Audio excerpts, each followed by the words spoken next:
1983년 10월 9일 오전 버마 양곤 아웅산 묘소에서는 대한민국 대통령 전두환의 공식 참배 일정이 예정되어 있었습니다.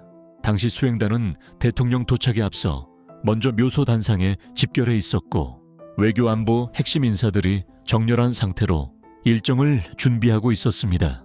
현장에는 서석준 부총리 겸 경제기획원 장관, 이범석 외무부 장관, 한병춘 대통령 비서실장 등 대한민국 정부 최고위급 인사들이 포함되어 있었습니다.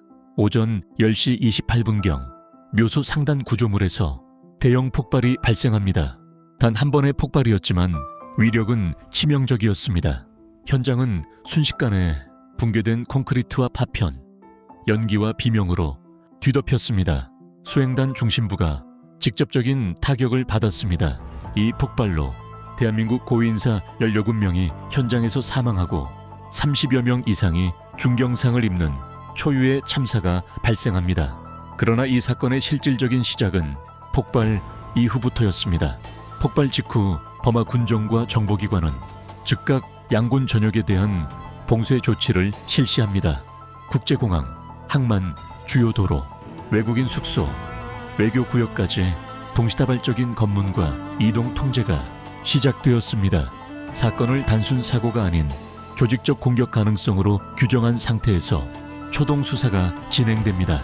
현장 감식팀이 가장 먼저 확인한 것은 폭발 지점이 묘소 천장 내부 구조물이라는 점이었습니다.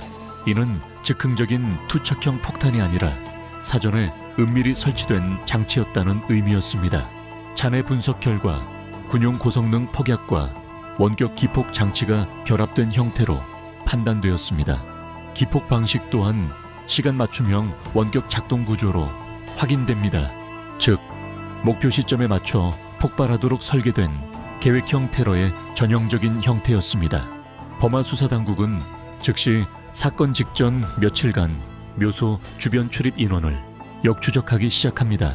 이 과정에서 관광객 신분으로 입국했지만 일반 관광 동선과 전혀 맞지 않는 이동 패턴을 보인 외국인 일행이 집중 분석 대상에 포함됩니다.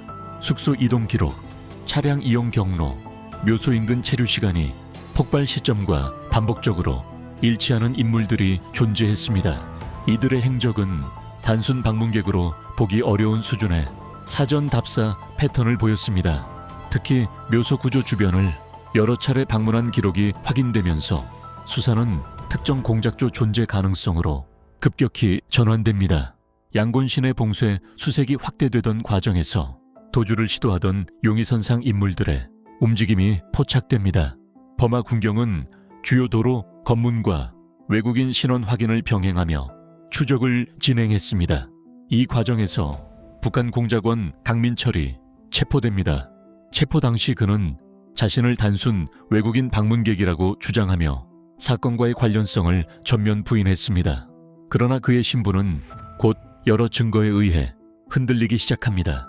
소지품 분석, 입국 경로 추적, 체류 기록 조사 결과 그는 단순 관광객이 아니라 위장 신분으로 장기 잠입한 인물이라는 정황이 확인됩니다. 특히 그의 이동 동선은 사건 이전 수일 동안 아웅산 묘소 주변과 반복적으로 일치했습니다. 버마 수사당국은 그를 핵심 용의자로 규정하고 장기 신문을 시작합니다. 초기 신문에서 그는 모든 혐의를 부인하며 자신은 사건과 무관하다고 주장했습니다. 그러나 수사팀은 이동 기록, 현장 증거, 입국 경로 자료, 체류 행적 등을 단계적으로 제시하며 진술의 모순을 압박합니다. 조사 과정에서 드러난 핵심은 잠입 준비 과정이었습니다. 그는 사건 직전 단기간 입국한 인물이 아니라 사전에 여러 국가를 경유하며 위장 신분으로 접근한 정황이 확인되었습니다. 이는 단독 범행이 아니라 조직적 공작조 투입 가능성을 강하게 시사하는 요소였습니다. 폭발 시점 분석 또한 수사의 중요한 전환점이 됩니다. 기폭 시각은 대통령 도착 예정 시간과 거의 일치하도록 설정된 것으로 판단됩니다. 실제 일정 지연이 발생하면서 수행단 중심 피해로 이어졌다는 분석이 제기됩니다. 이는 공격 목표가 단순 혼란 유발이 아니라 국가 정상 암살이었다는 점을 강하게 뒷받침하는 정황이었습니다. 버마 정부는 강민철의 진술, 물적 증거, 폭발물 분석 결과, 잠입 경로 자료를 종합하여 사건을 조직적 테러로 공식 규정합니다. 1983년 10월 중순 버마 정부는 아웅산 묘소 폭발 사건이 북한 공작권에 의해 수행된 계획적 테러라는 수사 결과를 공식 발표합니다. 이 발표는 즉시 국제 외교 문제로 확대됩니다. 대한민국 정부 역시 동일한 수사 결과를 근거로 북한 배후 개입 가능성을 공식 제기합니다. 공작원 국적 정황, 작전 방식, 폭발 장치 특성, 잠입 구조는 일반 테러 조직이 아닌 국가 공작 작전 형태와 유사하다는 점이 주요 근거로 제시됩니다. 이 사건 이후 버마는 외교적 초강경 조치를 단행합니다. 버마 정부는 북한과의 외교 관계를 전면 단절하는 결정을 내립니다. 이는 자국 영토에서 발생한 외국 국가 정상 암살 시도 사건에 대한 최고 수준의 외교 대응이었습니다.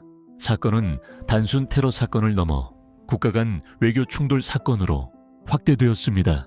동아시아 안보 정세에도 상당한 파장을 남기게 됩니다.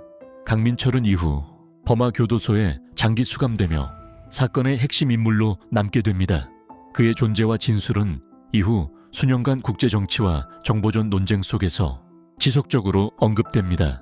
장기 수감 과정에서도 그의 진술 변화와 입장 문제는 지속적으로 관심 대상이 되었고, 사건은 단순한 폭발 사건이 아닌 장기적인 국제 수사 사건으로 기록됩니다. 결국 아웅산 묘소 사건의 본질은 단 몇 초의 폭발이 아니라 그 이후 이어진 장기 수사와 공작망 추적 과정에 있었습니다. 사전 잠입, 구조 분석, 폭발 장치 은닉 설치, 원격 기폭, 타이밍 설정, 도주 계획까지 포함된 정밀 작전 정황은 조직적 공작 작전의 전형적인 구조를 보여주는 사례로 평가됩니다. 폭발은 순간이었지만 그 배후를 규명하기 위한 수사는 수개월 이상 지속되었고, 그 결과는 외교관계 단절이라는 국가 간 충돌로 이어졌습니다. 이 사건은 냉전 시기 동아시아에서 발생한 대표적인 국가급 테러 수사 사례로 기록되며, 단순 사건이 아닌 국제정치와 정보전 차원의 복합 사건으로 역사에 남게 됩니다.